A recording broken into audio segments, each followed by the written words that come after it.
대출 한도 축소로 집값에 영향을 미칠 수밖에 없어 2차 집값 폭락이 올 수밖에 없다는 주장이 일삼고 있습니다. 저는 그런 주장에 절대 동조할 수 없습니다. 대출 금리는 그대로 적용받되 대출 한도만 축소시키는 규제 정책이다. 2024년 특히 상반기에는 영향이 거의 없다.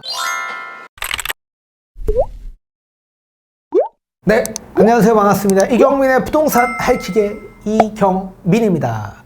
2월 26일 월요일부터 이제 본격적으로 스텔스 DSR이 정식 시행되었습니다. 이젠 주택담보대출을 받는 데서 대출 한도가 예전에 비해 축소될 수밖에 없기 때문에 일부 지금 대출 한도 축소로 집값에 영향을 미칠 수밖에 없어 2차 집값 폭락이 올 수밖에 없다는 주장이 일삼고 있습니다. 저는 그런 주장에 절대 동조할 수 없습니다. 예전부터 누차 강조하다시피 24년 상반기에는 상승 추세가 계속 이어져 나갈 수 있다라는 저의 주장에 변함이 없기 때문에 그렇습니다. 자, 지금의 이 스텔스 DSR은 대출 한도를 축소시키는 규제 정책인 거지 본인한테 적용받는 주택담보대출에 대한 금리가 높아져서 대출 이자를 급증시키는 그런 규제 정책이 아니기 때문에 그렇습니다. 따라서 본인한테 적용받는 대출 금리는 그대로 적용받되 대출 한도만 축소시키는 규제 정책이다 라고 보셔야 됩니다. 그리고 우선 제도 도입 시 충격을 좀 완화하기 위해 스텔스 DSR 100%를 도입하는 게 아니라 우선 24년 상반기에는 25%만 미리 선반영하겠다. 자, 그 25% 반영하게 되면 대출 한도 축소가 미비하기 때문에 주택시장에는 큰 영향을 미치지 않을 거다라고 생각합니다. 그리고 상반기에는 1금융권에 대해서만 우선 적용하되 2금융권은 미적용받는 상황이기 때문에 영향이 크지 않을 거라고 보여집니다. 그리고 하반기로 넘어가서는 스텔스 DSR에 50%를 반영하겠다. 그 또한 마찬가지 크게 영향을 미치진 않을 거라고 생각합니다. 다만 상반기에 비하면 하반기에는 대출 한도가 축소되는 게 어느 정도 체감이 있을 겁니다. 그리고 이 금융권 또한 마찬가지 적용받는 대상이기 때문에 어느 정도 1금융권을 회피하고 2금융권으로 선택하시는 분들에게도 마찬가지 대출 한도를 축소하는 그런 체감적인 부분을 느끼실 겁니다. 그리고 25년부터 본격적으로 1금융권, 2금융권뿐만 아니라 신용대출, 그리고 기타 대출 모든 대출에 있어 100% 적용받기 때문에 저는 2025년 이후부터는 시장에 영향을 미칠 수밖에 없다고 생각합니다. 따라서 2024년 특히 상반기에는 영향이 거의 없다. 그리고 하반기로 접어들면서 체감적인 부분을 조금씩 느껴가실 거라고 저는 생각합니다. 자, 왜 그런지 다시 보도자료를 하나하나 살펴보면서 여러분들과 알아보는 시간을 가져보도록 하겠습니다. 자, 24년 2월 26일부터 6월 30일까지 적용되는 스텔스 금리는 0.38%로 적용받습니다. 스텔스 금리는 과거 5년 중 가장 높았던 수준의 월별 가계대출 가중평균 금리와 거기에 현 시점 금리를 비교해서 결정하되 금리 변동기의 과다 또는 과소 추정 경향을 보완하기 위해 일정 수준의 하한선과 상한선을 부여하기로 했습니다. 그래서 1.5%보다 낮을 경우에는 무조건 1.5%, 그리고 3%를 초과할 경우에 무조건 3%로 상한선을 딱 결정을 한 겁니다. 자, 이건 뒤에 다시 한번 여러분들이 알기 쉽게끔 하나하나 풀어가도록 해보도록 하겠습니다. 제도 시행에 따른 충격을 최소화하기 위해 올 상반기 2월 26일에서부터 6월 30일까지는 상기 산식에 따른 스텔스 금리의 100%가 아니라 앞에서 제가 언급한 25%를 우선 적용받고 하반기에는 50%, 그리고 25년부터는 그대로 100%를 적용받습니다. 이에 따라 올 상반기에 적용되는 스텔스 금리는 하한금리 1.5%에 25%를 적용한 0.38%로 운영합니다. 그래서 소수점 반올림을 해서 0.38%입니다. 자, 어떻게 산출이 되는지 뒤에 다시 한번 살펴보도록 하겠습니다. 자, 스텔스 DSR 도입에 따른 대출 한도의 변화를 한번 살펴보도록 하겠습니다. 자, 우선적으로 변동형 금리에 스텔스 DSR이 도입이 되는데 변동형 금리만 되는 게 아니라 변동대출, 혼합형 대출, 주경대출도 함께 적용받습니다. 자, 변동대출은 우리 보통 코픽스 금리에 따라 6개월, 1년마다 변동되는 금리에 적용을 받는 겁니다.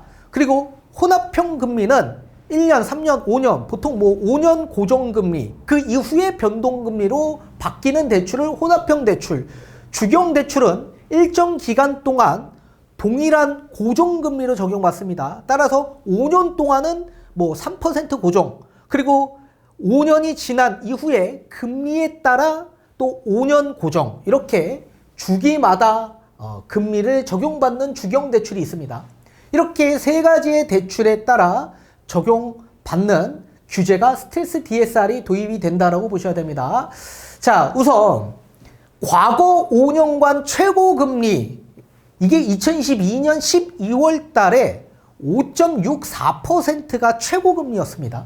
자, 그리고 최근 금리는 4.82%입니다. 이거는 2014년 1월 달에 발표된 23년 12월의 금리로 우선 적용하겠다라고 합니다.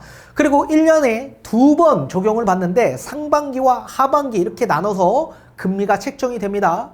따라서 상반기는 5월 달에 나오는 가중평균 금리, 그리고 하반기에는 11월 달에 나오는 가중평균 금리로 적용받습니다. 자, 요거는 어떤 기준이냐? 우리 한국은행의 보도자료를 보게 되면 가중평균 금리가 매달 공시를 합니다.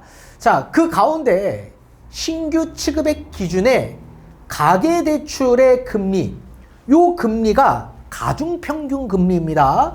그런데 2013년 12월 달에 4.82%가 나왔고, 가장 높았던 수치가 2022년도에 5% 이상 나왔던 수치였죠. 그래서 요 5.64에서 4.82를 차감한 금리, 그게 가상금리라고 보셔야 됩니다.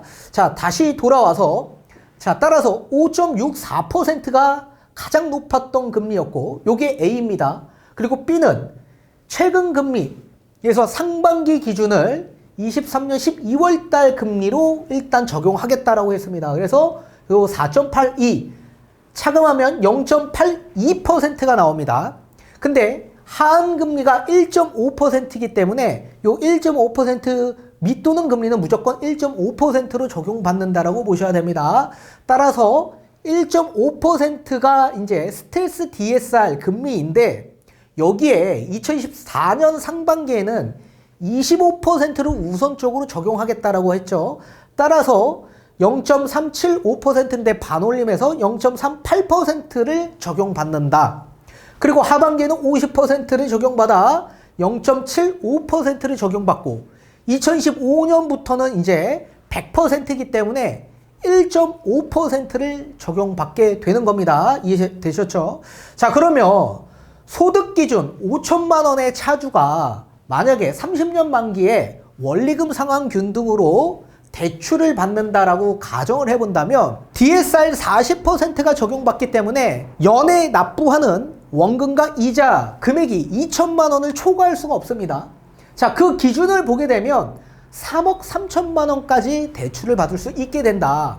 그런데 2024년 올해 상반기에는 25%를 반영해서 변동금리는 3억 1,500, 그래서 1,500만 원이 조금 축소됩니다. 그리고 혼합형 금리 5년 기준, 5년 고정금리 이후의 변동금리로 바뀌는 혼합형 금리는 3억 2천, 약 1,000만 원 정도가 축소가 되었죠. 그리고 주기형 5년마다 이제 바뀌는 금리마다 고정금리로 되는 이 주경 대출은 3억 2,500입니다. 500만 원밖에 축소되지 않았다. 따라서 상반기 기준에서 보면 기존에 나오는 대출금과 비교했을 때 그리 차이가 나지 않죠. 그래서 굉장히 미비하다. 근데 하반기로 가면 갈수록 이제 어느 정도 조금씩 차이가 나는 걸 보실 수가 있습니다. 자, 변동금리는 3억, 그리고 혼합형 금리는 3억 1천, 주경금리는 3억 2천. 이거에 비하면 3억 3천에 비하면 좀 어느 정도 축소된 상황이지만 이 또한 마찬가지 사실 그렇게 큰 차이는 아니라고 생각합니다. 예컨대 혼합형 금리로 대출받는 분들 입장에서는 2천만 원 정도 감소되는 거 아닙니까? 그 2천만 원 없어서 내 집 장만을 아예 포기하는 분들은 없을 걸로 보여집니다. 그러니까 그럴 바에는 차라리 2천만 원 조금 더 저렴한 금매를 잡는 게 가장 우선적이겠죠. 그죠? 그래서 충분히 가능하고 또 이 금융권에서도 요 스텔스 DSR 적용 안 받고 대출이 나오기 때문에 이 금융권으로도 갈 수도 있습니다. 그죠? 그래서 여러 가지의 상황을 볼 수가 있다. 또 소득 1억 원 차주 기준에서 보게 되면 변동형 금리는 혼합형 금리, 주경 금리 원래 6억 6천을 받을 수 있었습니다. 그런데 상반기에는 25%를 적용받아 6억 3천, 약 3천만 원 정도가 감소가 되고 변동금리는 혼합형 금리는 약 2천만 원 감소된 6억 4천이 대출이 나오고요. 주경은 1천만 원이 감소된 6억 5천이 나옵니다. 이 또한 마찬가지 그렇게 크게 차이가 나지 않다라고 보여집니다. 지금은 변동금리보다 혼합형 금리가 훨씬 더 저렴하기 때문에 또 이렇게 혼합형 금리로 책정하는 그리고 대출을 받는 분들이 더 많아질 것으로 보여지고 있습니다. 당연히 변동금리가 혼합형 금리보다 불안정하죠. 금리 인상기에는 굉장히 취약합니다. 금리가 가파르게 올라갈 수 있기 때문에. 그렇기 때문에 혼합형 금리보다는 조금 더 규제가 있다. 그리고 혼합형보다 더 안정적인 건 주기형입니다. 따라서 혼합형은 왜냐면 5년 고정 이후에 변동금리로 바뀌는 거고 주기형은 계속 고정금리인데 5년마다 금리가 바뀌는 겁니다. 따라서 주기형이 안정적이기 때문에 규제가 덜한 거다라고 보셔야 됩니다. 그리고 하반기로 넘어가면서 저 6억 6천이 6억, 변동금리는 6억으로 6천만 원 정도 이제 대출이 감소되고 또 혼합형 금리는 6억 2천으로서 4천만 원 정도가 감소됩니다. 주경은 2천만 원 감소돼서 6억 4천 정도가 대출이 나오기 때문에 사실상 하반기로 접어들면서 상반기보다는 조금은 체감이 어느 정도 느껴지실 걸로 보여집니다. 다만 이제 2025년부터는 그 체감이 엄청나게 크게 느껴질 가능성이 매우 크겠죠. 기존에는 상반기에는 25%만 적용, 그리고 하반기에는 50% 적용, 그리고 25년부터는 스텔스 DSR이 100% 적용받기 때문에 그렇습니다. 자, 이 또한 마찬가지 과거 5년간 최고금리가 5.64%, 그리고 최근금리가 4.82에서 0.8인데 하한금리가 1.5%죠. 자, 따라서 100% 적용받기 때문에 그대로 1.5%가 가상금리로 책정이 되는 겁니다. 자, 소득 5천만 원 차주 기준에서 보면 기존에는 3억 3천이 나왔습니다. 모든 대출이. 근데 2025년에 만약에 대출을 받는다. 변동금리는 5천만 원이 축소된 2억 8천밖에 나오지 않고요. 또 혼합형은 3천만 원이 축소된 3억. 주기형은 2천만 원이 축소된 3억 1천 정도밖에 나오지 않습니다. 그래서 대출 한도가 많이 축소되는 걸 보실 수가 있습니다. 소득 1억 원 차주 기준, 그러니까 대출이 많으면 많을수록 더 체감이 커질 수밖에 없겠죠. 자, 1억 원 차주는 6억 6천까지 대출이 나옵니다. DSR 40% 적용하면. 그런데 변동금리는 25년부터 1억 원이 축소된 5억 6천밖에 나오지 않습니다. 이게 굉장히 큰 돈입니다. 사실 1억 정도는 어디서 사실 융통하기가 굉장히 어렵죠. 25년부터는 은행권뿐만 아니라 신용대출 그리고 모든 기타 대출도 함께 적용받는 거기 때문에 대출 한도가 완전히 안 나오는 시기라고 보셔야 됩니다. 혼합형 금리는 7천만 원이 감소된 5억 9천, 그리고 주경은 4천만 원이 감소된 6억 2천만 원밖에 대출이 나오지 않습니다.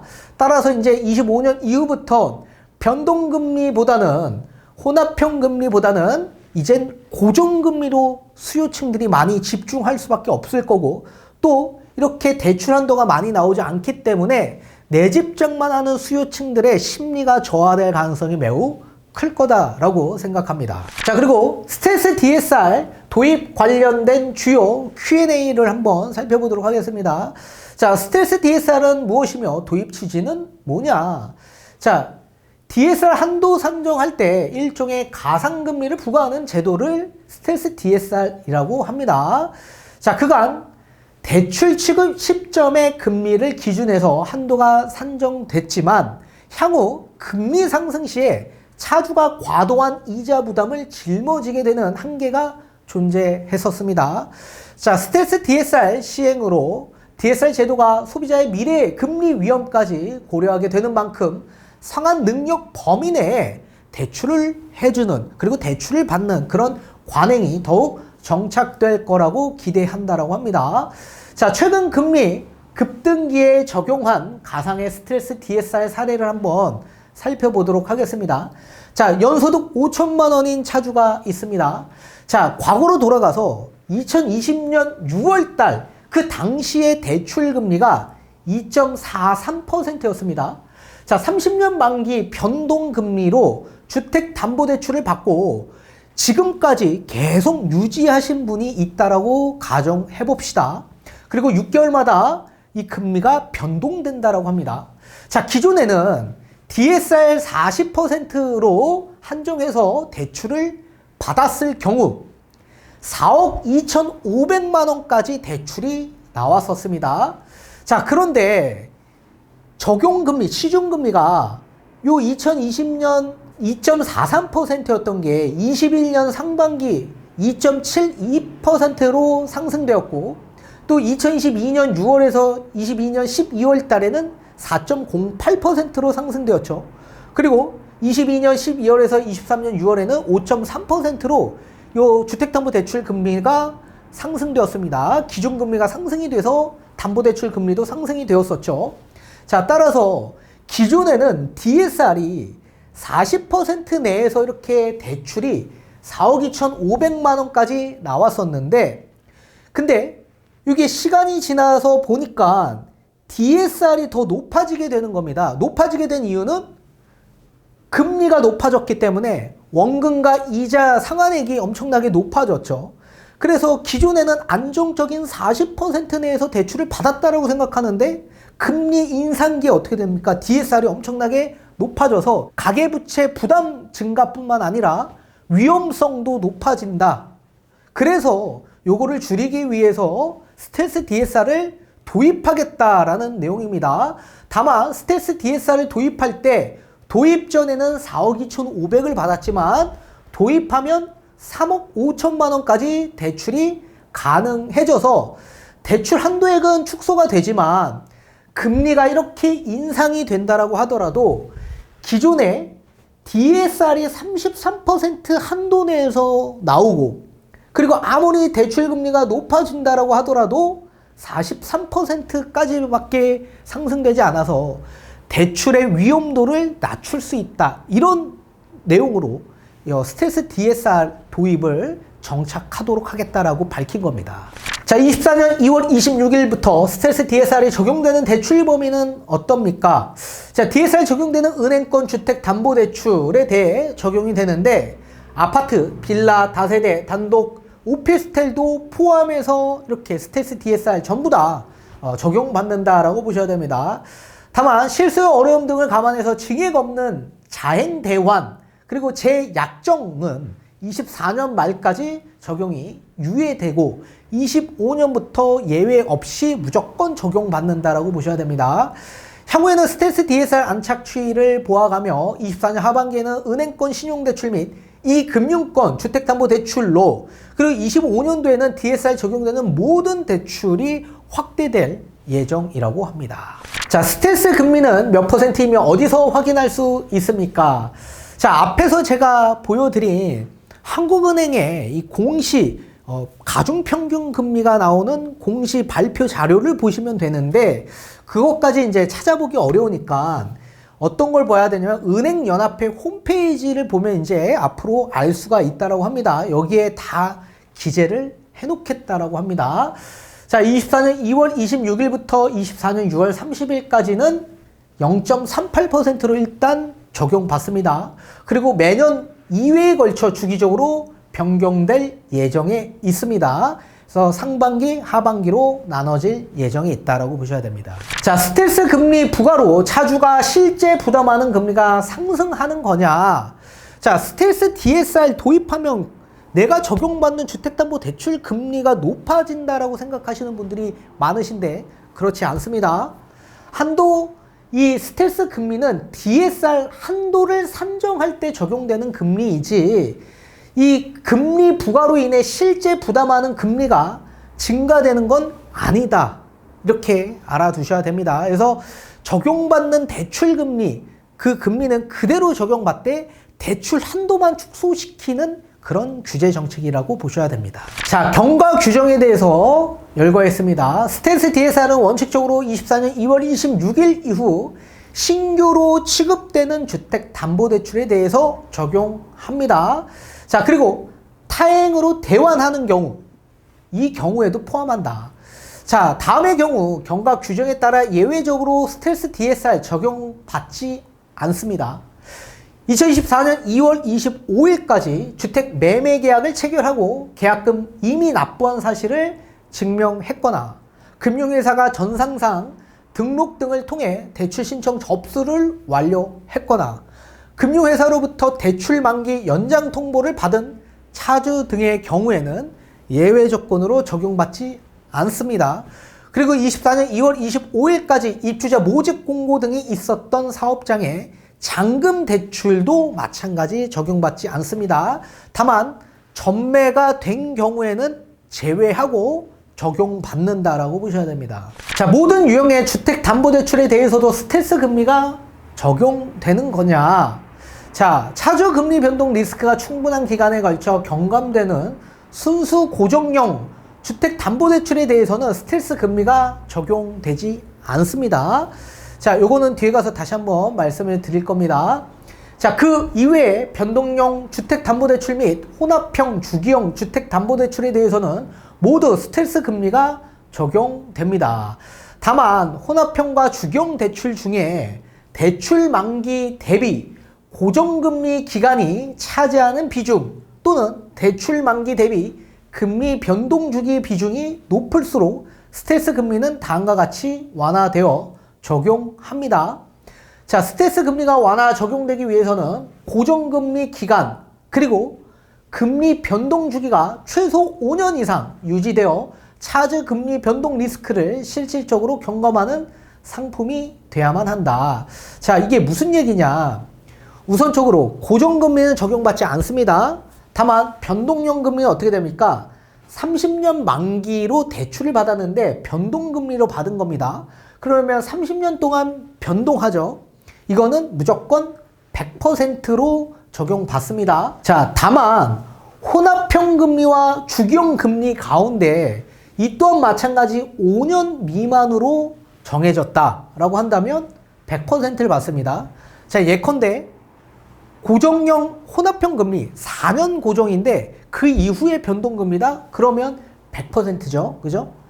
자, 근데 5년에서 9년으로 고정이 됐다. 예컨대 5년 고정금리 이후에 변동금리로 된다. 그러면 어떻게 돼요? 아까 5년 동안 평균 가중평균 금리의 최고 금리에서 현재 금리를 차감한 금리를 가상금리라고 했죠.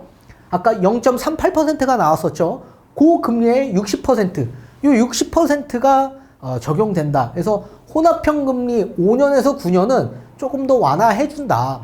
그리고 주기형은 30% 정도. 자, 그리고 9년에서 15년 고정이다 라고 한다면 조금 더 완화돼서 40%.